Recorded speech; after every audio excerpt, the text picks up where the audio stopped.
Hello विद्यार्थियों, मैं doctor Sumer Singh Bairwa, सहायक आचार्य संस्कृत, राजकीय महाविद्यालय राजगढ़ अलवर में जो बीए पाठ प्रथम वर्ष के नियमित विद्यार्थी है उनके लिए उनका जो स्वप्न वासव दत्तम नाटक है उस नाटक की जो व्याख्या बता रहा था।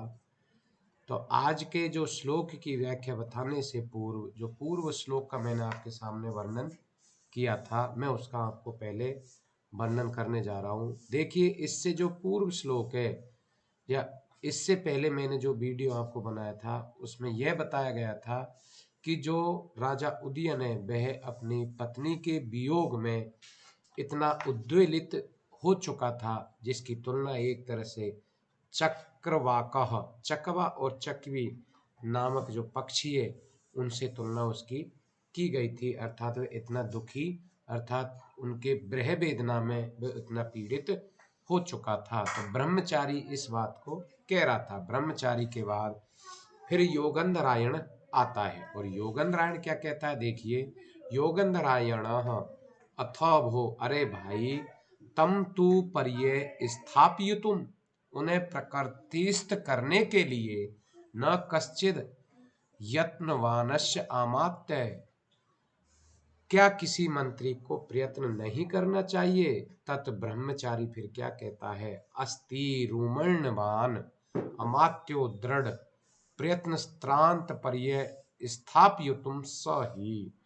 तो ब्रह्मचारी कहता है कि रूमण्यवान नामक जो मंत्री महाराजा को प्रकृतिस्थ करने के लिए अत्यधिक प्रयत्नशील है। कहने का तात्पर्य है कि ब्रह्मचारी यहाँ पर कहता है योगंधरायण के आ जाने पर जो रूमण्यवान का मंत्री है वह मंत्री राजा उदयन को अत्यधिक प्रयत्न पूर्वक वो एक तरह से उसको संभाल रहा है। तो वह श्लोक के माध्यम से इस बात को बताना चाहता है। वो क्या कहता है, ब्रह्मचारी अनहारे तुल्य सततम रुदितम क्षामम वदनः शरीरे संस्कारम नृपति सम दुखम परिवहनम दिवा वा रात्रौ वा परिचरति यत्नैर नरपति नृपः प्राणान सद्य असत्य जति यदि तस्याप उपरम। इस श्लोक के अंतर्गत ब्रह्मचारी ने राजा उदयन की व्यथा का या उनकी प्रकृतिस्थ का वर्णन यहाँ पर किया है और बताया है कि स ही जिस प्रकार से अनहरे तुल्य भोजन न करने के समान, या कोई व्यक्ति जो भोजन नहीं करता है वह उसके समान दुर्बल और क्रश हो रहा है।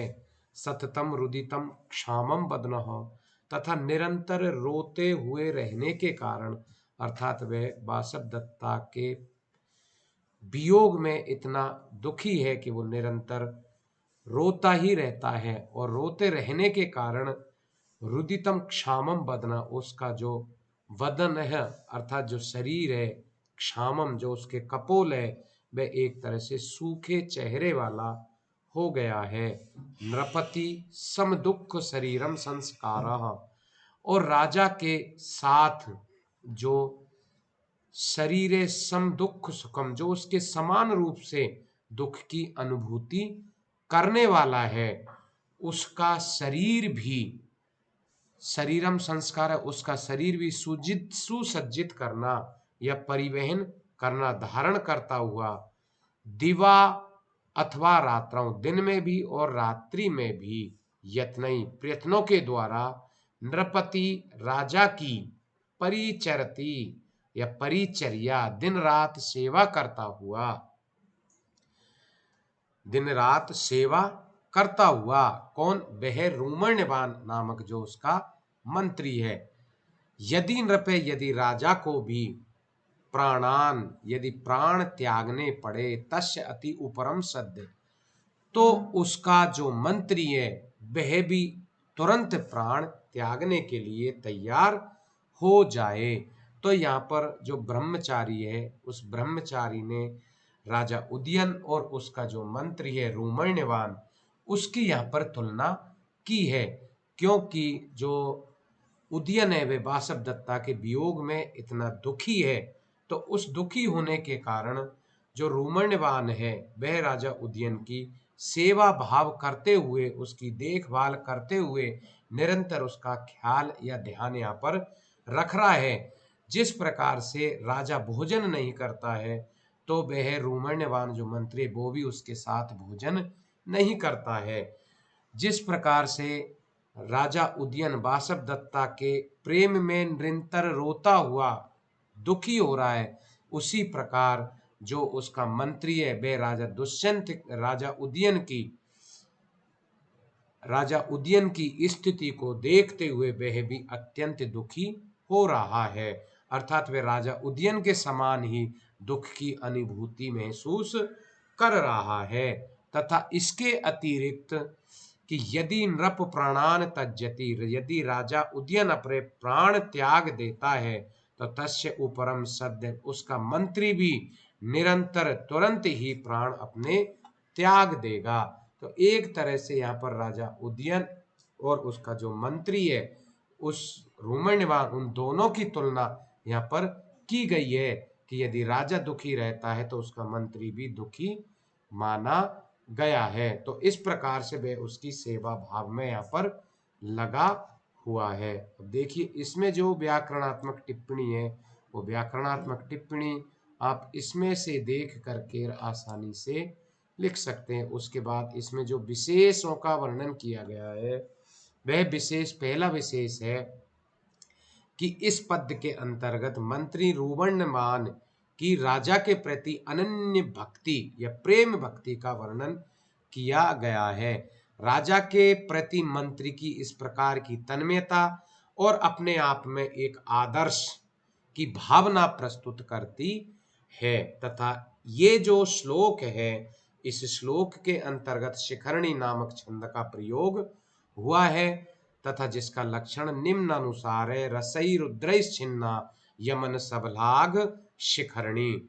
और जो बासवदत्ता है, उसके बाद बासवदत्ता कहती है स्वगतम, मन में ही सोच करके, दिष्टयाः, सौभाग्य से ही, सुनिक्षिप्तम इदानीम आर्य पुत्रे, सौभाग्य से ही इस समय आर्य पुत्र की देख रेख, वो कहती है कि सौभाग्य से ही या ईश्वर की कृपा से इदानीम आर्य पुत्र है, जो आर्य पुत्र है कौन, राजा उदयन, उसकी देख रेख एक अच्छे व्यक्ति के हाथों में है। योगेंद्रायण कहता आत्मगतम, मन में सोच करके, अहो महेद बहारम उद्धृति रूमण्यवान कुतः, योगेंद्रायण मन में कहता है कि रूमण्यवान का भार या रूमण्यवान भारी बोझ को एक तरह से ढो रहा है, क्योंकि सविश्रमो हाय भारम प्रसक्तस्य तु श्रमः तस्मिन् सर्वम अधीनम ही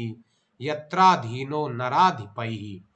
जिस प्रकार से ही, क्योंकि अयम भार से वृषम, निश्चित रूप से, अयम भार, मेरा यह भार, सवृषम, निश्चित रूप समाप्त हो गया है, लेकिन तू तस्य श्रम प्रसक्त है, लेकिन परंतु उसका जो परिश्रम है, वो भार है, वे तो निरंतर दिन रात चल ही रहा है। ही यत्र नराधिपई, क्योंकि यहाँ पर जो जिसके ऊपर नराधिपई राजा अधीन है, तस्मिन सर्वे अधीनम, या अधीन है या आधारित है, तस्मिन सर्वे, उस पर तो सर्वम, सब कुछ, अधीन या आश्रित ही माना गया है। तो यहाँ पर जो योगेंद्रायण है वो श्लोक के माध्यम से कहना चाहता है रूमण्यवान के प्रति कि मेरा जो भार है वो तो कुछ कम हो गया है, क्योंकि उसने बासवदत्ता को एक निश्चित हाथों में सौंप दिया है और वहां उसको धरोहर के रूप में सुरक्षित रख दिया है, इसलिए अब उसका भार तो कम हो गया है। किंतु जो रूमण्यवान का भार है वह तो अत्यधिक और बढ़ गया है, क्योंकि राजा ही जिसके अधीन होता है, राज्य संबंधी सारे कार्यकलाप उसी के अधीन हो जाते हैं। तो रूमण्यवान पे बहुत ही अत्यधिक भार प्रस्तुत हो गया है। तो इस श्लोक की ये व्याकरणात्मक जो टिप्पणी है, इसमें से आप देख करके आसानी से लिख सकते हैं। विशेष में क्या बताया गया है कि जो श्लोक की प्रथम पंक्ति है उसमें योगंधरायण ने अपने कार्यभार से मंत्री रोमण्यवान के कार्यभार को अधिक बताया गया है। तत्पश्चात प्रकाशम प्रकट होकर के अथ भो पर्ये अवस्थितम इदानीम स राजा, अरे भाई अब तो वे राजा को प्रकृतिस्थ हो गए हैं। तत्पश्चात ब्रह्मचारी आकर कहता है तद इदानीम न जाने, वह तो अब मैं इस बात को नहीं जानता हूं। तथा ब्रह्मचारी उसके सामने वर्णन करते हुए कहता है कि यह तया सह हसितम, मैं यहां पर इसके साथ हसितम हंसा था, यह तया सह कथितम, यहां मेरे साथ उनकी वार्तालाप हुआ था, यह तया सह पर्युप्सितम, तथा इस जगह पर मैं उनके साथ बैठा था, यह तया सा कुपितम, और इस जगह पर इसके साथ उन्होंने मेरे साथ क्रोशत्व, कुपितम अर्थात क्रोध किया था, यह तया सा संयुतम, तथा यहाँ वह मेरे साथ सोया था, इत्येव तम विलप्तम, अर्थात यहाँ पर उसने मेरे साथ विलाप किया था। राजानम आहार्त्यम यत्नेन तस्माद ग्रामाद ग्रहीत्वाप अपक्रांतम, विलाप करते हुए उस राजा को अमात्यैर, अमात्यई अर्थात मंत्री, विलाप करते हुए राजा को वह मंत्री तस्य ग्रामाद और घर की ओर या गांव की ओर ले गए। ततो निष्क्रांत राजानी प्रोसित नक्षत्र चंद्रम इव नभ रमणीय संवृत सगाम, जिस प्रकार से राजा के तत् निष्क्रांतो राजानी, राजा के चले जाने पर या राजा के निकल जाने पर, चंद्रम इव नव रमणीय, जिस प्रकार से आकाश चंद्रमा से विहीन हो जाता है, तो वह राजा भी, वह गांव भी उस राजा से, राजा के चले जाने पर आकाश के समान विहीन हो गया। ततो अहम निगृतो अस्मि, और इस प्रकार से वह वहां से निकल गया। तत्पश्चात तापसी, जो वृद्धा तापसी है, वो आकर के कहती है स खलु गुणवान नाम राजा यह आगंतुकेन अपि अन्येन एवं प्रशस्यते, कि स खलु वह राजा अवश्य गुणवान होगा, यह आगंतुकेन अन्येन अपि, अर्थात जिसकी प्रशंसा इस आगंतक के द्वारा की गई है। चेटी भर्तृदारी के अर्थात राजकुमारी जी, किमने खलु अपरा स्त्री तस्य हस्तम गमिष्यति, तो क्या दूसरी स्त्री उनके हाथ में जाएगी, अर्थात दूसरी स्त्री से उनका कोई विवाह होगा। पद्मावती आत्मगतम, मनी मन में सोच करके, मम हृदय नैव सह मंत्रियस्थ, अर्थात इन्होंने मेरे हृदय के समान ही सोचा है। ब्रह्मचारी आपम पृच्छामि भवन्तौ, आप दोनों की मैं अनुमति चाहती हूँ। उभौ गत्यार्थम अर्थ सिद्धये, दोनों अपने प्रयोजन के लिए सिद्ध हो जाइए। ब्रह्मचारी तथास्तु निष्क्रांत, ये कहकर वो वहां से निकल जाता है। योगंधरायण साधु, अच्छा अहम अपि तत्र भवत्यो अनुज्ञातो गंतुम इच्छति, मैं भी पूजनीय से आपकी आज्ञा पाकर जाना चाहता हूँ। कंचुकीय तत्र भवत्या अनुज्ञातो गंतुम इच्छन्ति क्लह, पद्मावती से कि तत्र भवत्या, वह आपकी अनुमति पाकर, गंतुम इच्छति, वह भी अपने इच्छित स्थान की ओर जाना चाहते हैं। पद्मावती आर्यस्य भग्निका आर्येण विना उत्कंठ्यते, तत्पश्चात पद्मावती कहती है कि आर्यस्य भग्निका, आर्य की बहन, आर्येण विना उत्कंठ्यते, आर्य के बिना उत्कंठित होगी, अर्थात व्याकुल होगी। योगंधरायण साधु जन हस्तगतई, अर्थात योगंधरायण कहता है कि उसको मैंने साधुजन अच्छे व्यक्तियों के हाथ में रखा है। नोत्कंठ्यति, इसलिए वह उत्कंठित नहीं होगी। कंचुकियम, बिलो के कंचुकियों को देख करके, गच्छाम अस्तावत, अर्थात तो अच्छा तो मैं यहां से जाता हूं। कंचुकी गच्छते, जा करके भगवान पुनर्दर्शनाय, जाइए फिर से दर्शन दीजिएगा। कंचुकी समय इदानीम अभ्यंतरम प्रवेशतम, अब वह भीतर प्रवेश करने का समय है। पद्मावती आर्य वंदे, आर्य प्रणाम करती हूं। तापसी जाते तब से दृश्य भरतारम लभस्व, पुत्री जाते हे पुत्री सदृशम भरतारम लभस्व, तुम भी अपने पति को प्राप्त करो या अपने अनुरूप ही पति को प्राप्ति हो। बासव दत्ता आर्य वंदे तावद अहम, अर्थात मैं भी यहां से जाती हूं। तापसी तुम आचरण भरतारम सम आसादय, तुम भी शीघ्र ही अपने पति को प्राप्त करोगी। बासव दत्ता अनुग्रहितो अस्मि, मैं पूरी तरह से अनुग्रहित हो गई हूं। कंचुकी तदा गम्यात, तो आइए इतो इतः भवती, इधर चलिए इधर चलिए। संप्रीति ही क्योंकि खगा बासोपेता सलीलम अवगाढ़ो मुनिजनम, प्रदीप्तो अग्निर्भाति प्रविचरति धूमो मुनिवनम, परिभृष्टो दूराद्र बिरपि च संक्षिप्त किरणो रथम व्यावृत व्याव्रत आसौ प्रविशति सनईर अस्त शिखरम। इस श्लोक के माध्यम से जो कंचुकी है, सबके चले जाने के बाद कंचुकी यहां पर इस बात का संदेश दे रहा है कि सभी व्यक्ति यहां से चले गए हैं। तो इस समय जो श्लोक के माध्यम से वो कहना चाहता है कि खगा वासोपेता, अर्थात संपूर्ण जो पक्षी है वासोपेता अपने घोंसलों के अंदर घुस गए हैं।